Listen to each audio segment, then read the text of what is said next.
Hamparan belantara hutan luas, sungai besar dan kecil nan panjang berliku, serta suhu yang tinggi menjadi kekhasan Kabupaten Bovendigul yang berjarak ratusan kilometer dari Jayapura, ibu kota Provinsi Papua.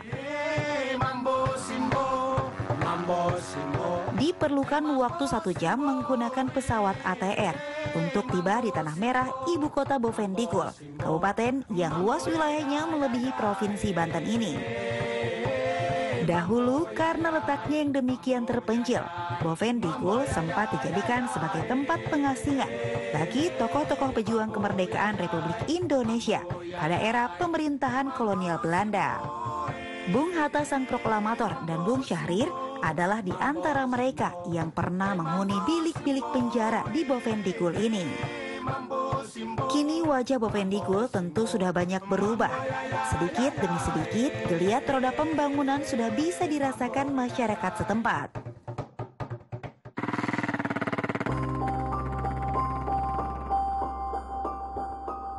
Namun meski sudah tersentuh pembangunan, tak sedikit masyarakat di sejumlah desa di Kabupaten Bovendigul yang masih mengalami persoalan kesulitan air yang menjadi kebutuhan primer bagi masyarakat, terutama air minum.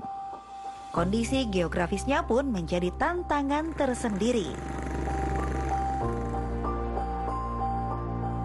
Kabupaten yang terletak di selatan Papua ini merupakan satu dari sejumlah kabupaten di Indonesia yang ditetapkan sebagai prioritas pencegahan stunting oleh pemerintah pada tahun 2018 lalu.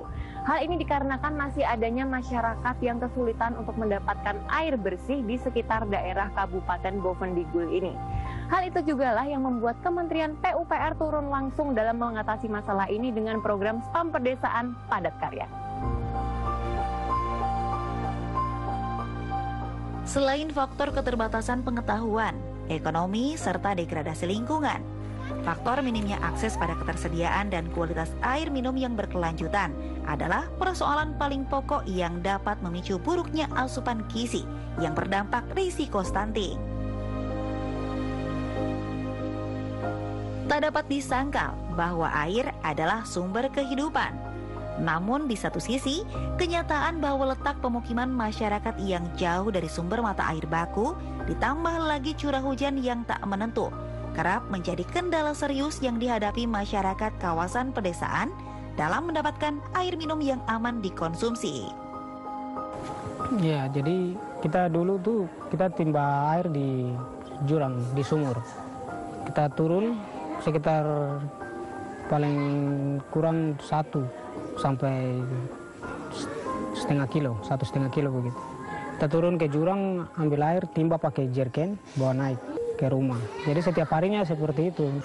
Karena kondisi tempat kita karena bukit, maka kesulitan.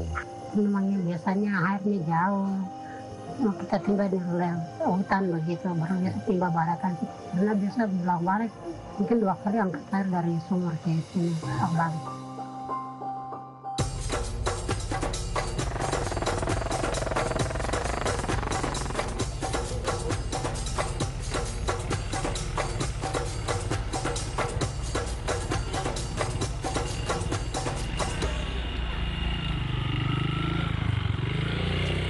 Selamat siang, Pak. Ya, terima kasih. Saya Sera dari Jakarta. Dengan Bapak siapa? Bapak ini tadi katanya dengan kepala kampungnya ya, Pak ya? Ya, kepala kampung Lawan. Nah, Pak, saya mau ngobrol-ngobrol dikit, boleh ya, Pak ya? Bisa. Nah, mau nanya nih, Pak. Saya tuh dengar-dengar katanya kalau di daerah sini tuh agak sulit ya, Pak, untuk mendapatkan air bersih. Benar. Nah, itu gimana, Pak? Biasanya kalau mau ambil air bersih itu harus ambil di mana? Dulu masyarakat itu ambil air itu di mata air. Itu mata jaraknya kurang lebih ada 2 kilo.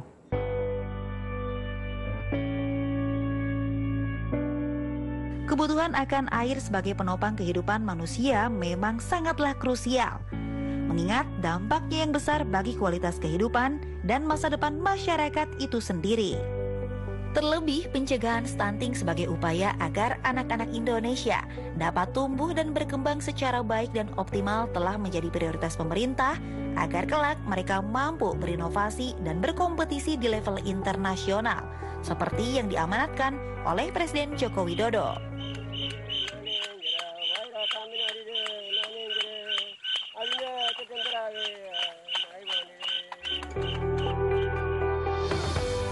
Kondisi ini pula lah yang kemudian mendorong Kementerian Pekerjaan Umum dan Perumahan Rakyat, Direktorat Jenderal Cipta Karya, turun langsung membantu masyarakat dengan menginisiasi program sistem penyediaan air minum Perdesaan Padat Karya. Sebuah program dengan tujuan untuk menyediakan sarana penyediaan air minum yang terjangkau dan berkualitas bagi masyarakat yang belum memiliki akses air minum yang aman.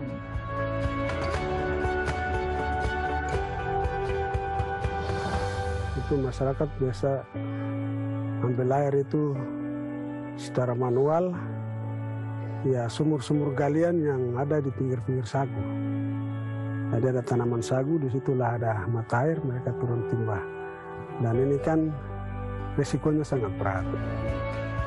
Khusus untuk di Papua, pada awalnya ditetapkan 80 desa di 8 kabupaten. Bovendigul ini adalah salah satu kawasan atau kabupaten yang menjadi target penurunan prevalensi stunting. Jadi ditetapkan Desa Mawar ini mungkin salah satunya adalah desa yang tergolong stunting.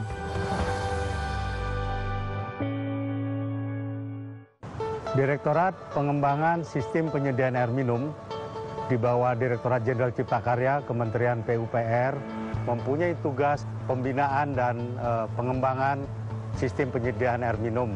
Kendala di air minum perdesaan ini dari sisi satu sumber daya manusia, kemudian kelembagaannya, dan kemudian juga tata kelola. Kalau kita bicara kelembagaan, tentu KP-SPAM yang dibentuk ini harus sustain, harus keberlanjutannya memang dijaga. Yang kedua, sumber daya manusia. Sumber daya manusia ini tentu masyarakat yang mempunyai keinginan atau kemauan, willing untuk mengelola dan melaksanakan. Tentunya amanah. Nah, ini kami juga sedang menyiapkan bagaimana memberdayakan masyarakat untuk menangani itu. Kemudian, tata kelola yang lain adalah bagaimana dia mengembangkan. Inilah yang menjadi prioritas kami di Direktorat Pengembangan dan Sistem Penyediaan Air Minum.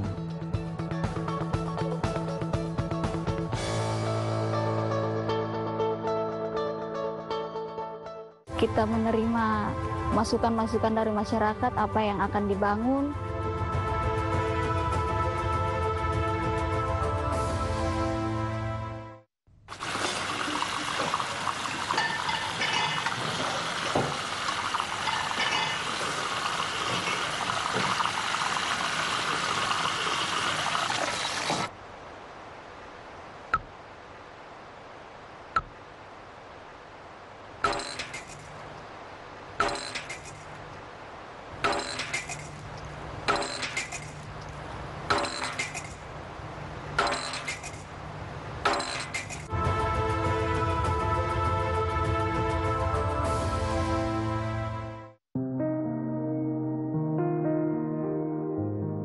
Kondisi geografis Kabupaten Bovendigul yang dikelilingi sungai, perbukitan dan belantara hutan, dan sarana infrastruktur yang belum sepenuhnya memadai, membuat sejumlah wilayah perdesaan terasa demikian sulit dijangkau. Terlebih ketika curah hujan tinggi yang membuat akses jalan tanah berwarna merah semakin sulit dilalui. Kendati demikian, kendala kondisi medan yang sulit tak menyurutkan komitmen Kementerian Pekerjaan Umum dan Perumahan Rakyat untuk bersama masyarakat melalui program SPAM Padat Karya merealisasikan ketersediaan air minum yang berkelanjutan bagi warga perdesaan di pelosok Kabupaten Bovendigul.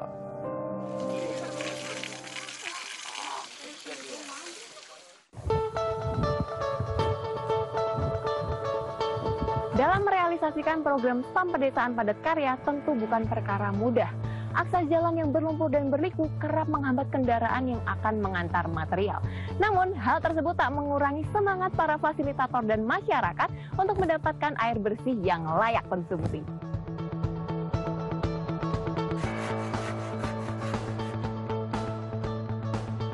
Tumbuhnya sikap partisipatif yang ditopang kemampuan masyarakat dalam membangun sarana penampungan air hujan ini menjadi komponen vital dalam keberhasilan kegiatan SPAM Perdesaan Padat Karya di Bovendigul, mulai dari proses perencanaan, pelaksanaan, pemanfaatan, bahkan hingga pemeliharaan sarana tersebut.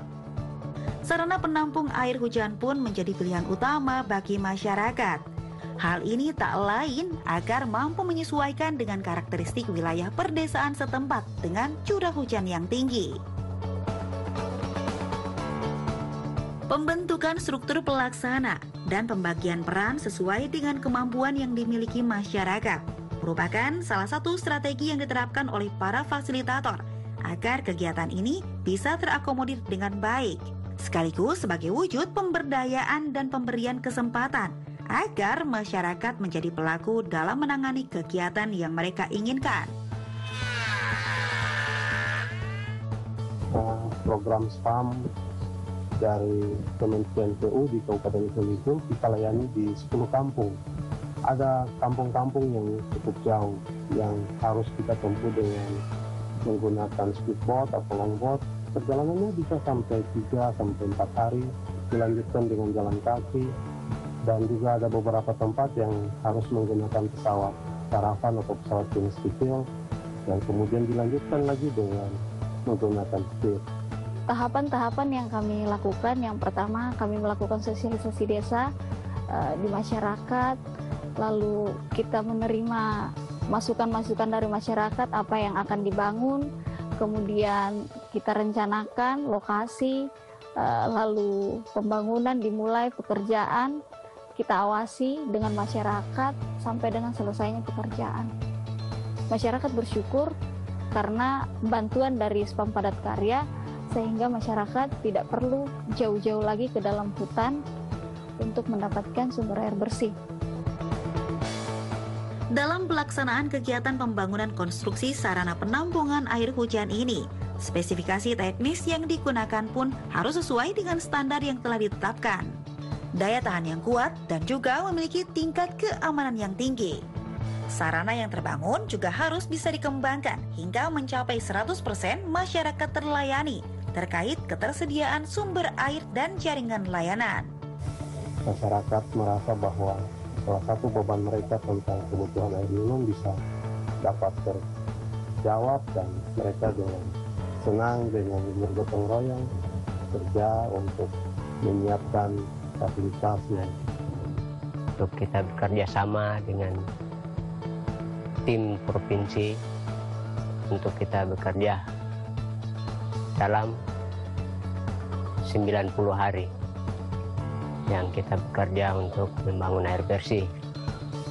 Dari faktor sumber daya manusia, setiap masyarakat yang terlibat dalam pembangunan sarana penampungan air hujan ini akan mendapatkan kompensasi sesuai dengan aturan yang wajar di lokasi tersebut dan juga menurut kontrak kerja yang sudah disepakati antara fasilitator dengan masyarakat. Keterlibatan masyarakat dalam program sistem penyediaan air perdesaan padat karya ini pun bukan tanpa alasan. Selain untuk menyediakan akses air minum yang terjangkau, aman, dan berkelanjutan di daerah perdesaan. Target lain dari pelaksanaan program ini adalah untuk menciptakan lapangan kerja baru yang bisa berdampak pada meningkatnya perekonomian warga. Saya ikut kerja, dapat uang, pakai makan, buat keluarga di rumah, mungkin istri pakaian, kebutuhan keluarga. SPAM Padat Karya ini tentu kita mengerjakannya tidak kontraktual. Jadi pekerjaan itu diberikan kepada masyarakat, masyarakat nanti yang melaksanakan, termasuk dari merencanakan kita dampingi, kemudian melaksanakan dan mengoperasikannya. Dari pelaksanaan ini tentu masyarakat juga mengerjakan konstruksi. dapat biaya untuk bekerja sebagai pelaksana. Padat karya ini tentu murni untuk masyarakat dan ini untuk menghasilkan income dalam tempo waktu tertentu selama proyek itu berlangsung. Sesuai dengan amanat yang diberikan oleh Presiden melalui Peraturan Presiden Nomor 2 Tahun 2015 tentang Rencana Pembangunan Jangka Menengah Nasional tahun 2015 hingga 2019, bahwa program ini harus bisa menciptakan lapangan kerja dan mengentaskan kemiskinan dengan tetap mempertahankan gotong royong dan partisipasi masyarakat desa. Dengan adanya kerjasama yang solid antara fasilitator dan masyarakat, maka pengerjaan sarana penampung air hujan ini dapat selesai tepat waktu. Melalui sarana ini, masyarakat tak perlu lagi menempuh resiko berjalan jauh menembus belantara hutan demi mendapatkan air untuk kebutuhan sehari-hari.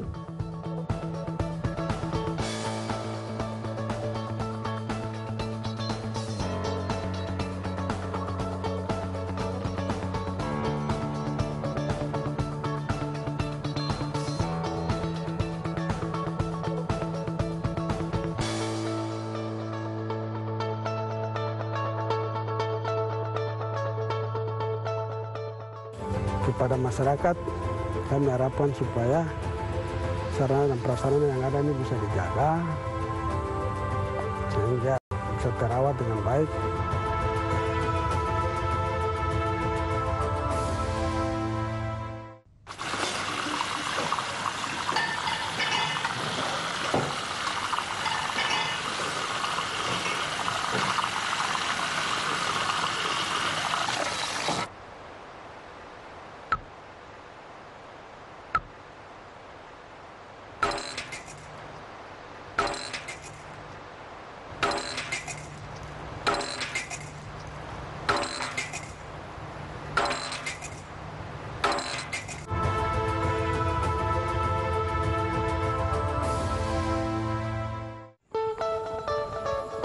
Selain akses untuk mendapatkan air bersih dan layak konsumsi, manfaat lain yang ingin diberikan oleh Kementerian PUPR adalah untuk meningkatkan derajat masyarakat dari segi ekonomi. Maka dari itu, melalui program SPAM Perdesaan Padat Karya, masyarakat dapat memperoleh lapangan pekerjaan baru yang bisa dijadikan sebagai sumber penghasilan.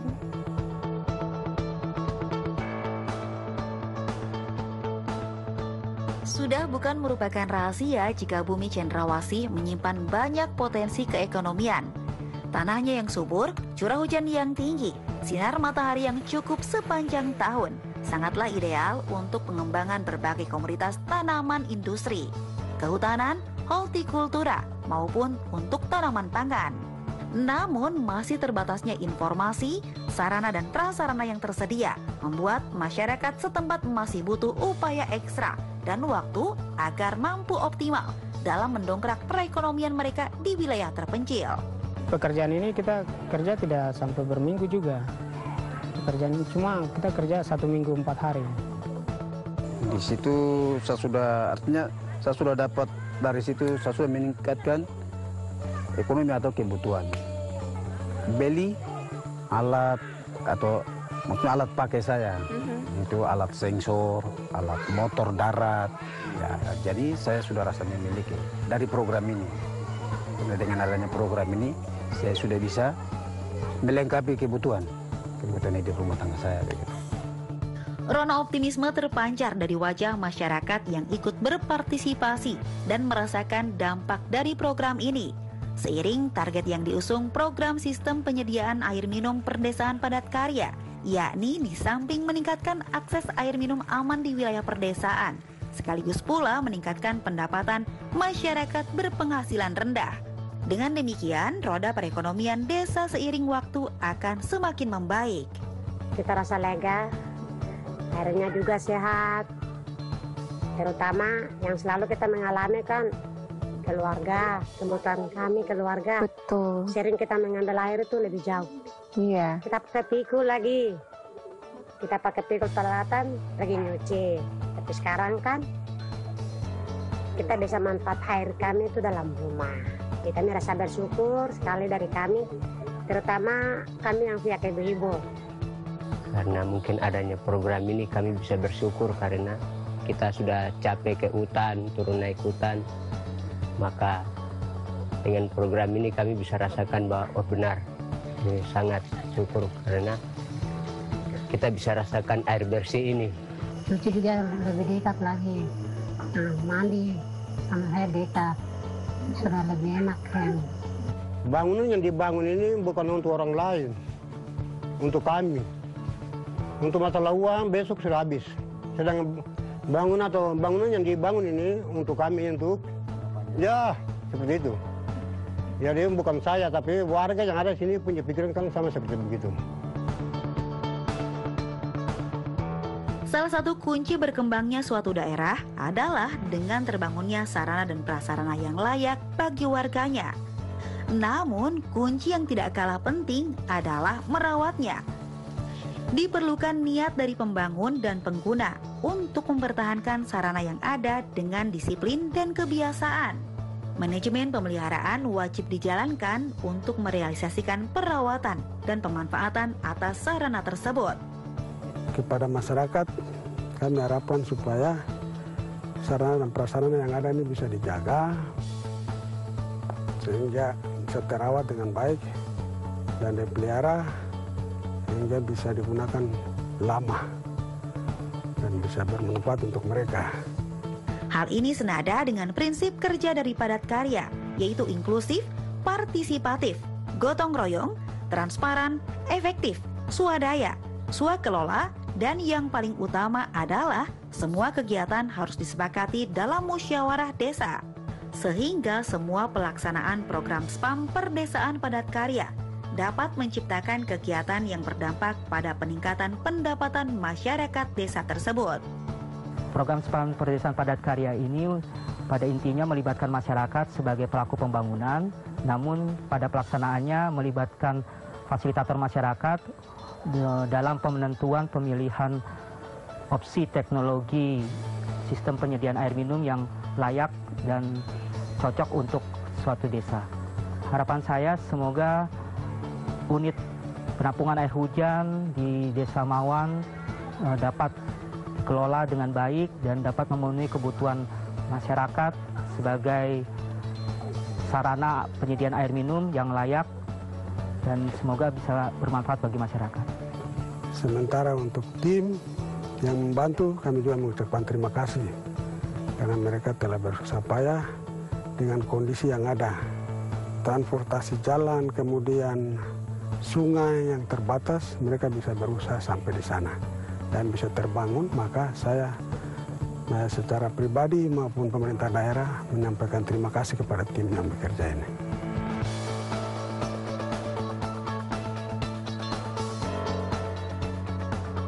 Kementerian Pekerjaan Umum dan Perumahan Rakyat mendukung upaya percepatan akses air minum dan sanitasi bagi masyarakat Indonesia. Kami berkomitmen penuh mendukung capaian target pembangunan berkelanjutan yang telah menjadi kesepakatan internasional.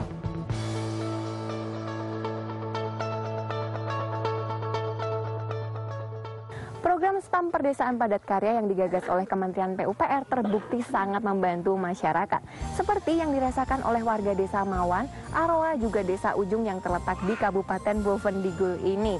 Pembangunan infrastrukturnya yang memanfaatkan sumber daya alam, mengurangi tingkat pengangguran dengan menciptakan lapangan kerja baru, serta mengurangi angka stunting merupakan bukti nyata suksesnya program SPAM Perdesaan Padat Karya. Kalau begitu saya Serafina serta seluruh kru yang bertugas pamit undur diri dari hadapan Anda. Sampai jumpa lagi di episode selanjutnya. Inilah Cipta Karyaku untuk Indonesia. Salam jelajah.